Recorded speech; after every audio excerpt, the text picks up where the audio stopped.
Sesuai instruksi Presiden tentang efisiensi dalam pelaksanaan APBN dan APBD tahun anggaran 2025, pihak Inspektorat Kota Palembang berharap tidak terdampak lantaran ada beberapa lembaga yang tidak terdampak.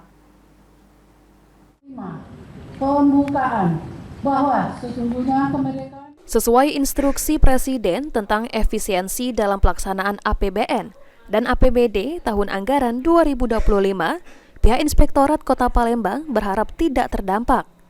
Kepala Inspektorat Kota Palembang, Jamia Haryanti, mengatakan, Inpres tentang efisiensi pelaksanaan APBN dan APBD sudah dilaksanakan di kementerian dan lembaga vertikal.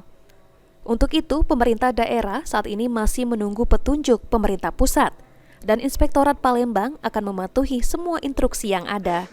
Namun, seperti aparat pengawasan intern pemerintah atau APIP, dalam hal ini BPKP, kemudian aparat penegak hukum atau APH tidak terdampak. Oleh sebab itu, Inspektorat Palembang berharap tidak terdampak, lantaran juga bergerak dalam bidang pengawasan.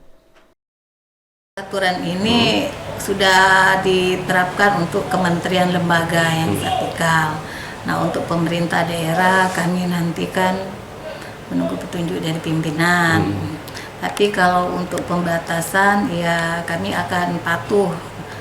Kalau melihat APIP, pertama itu BPKP ya, instansi vertikal pusat, itu juga enggak. Kayaknya APH sama APIP khusus BPKP yang kami tahu jelas enggak.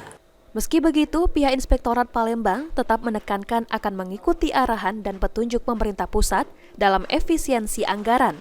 Sandi Pratama, PAL TV.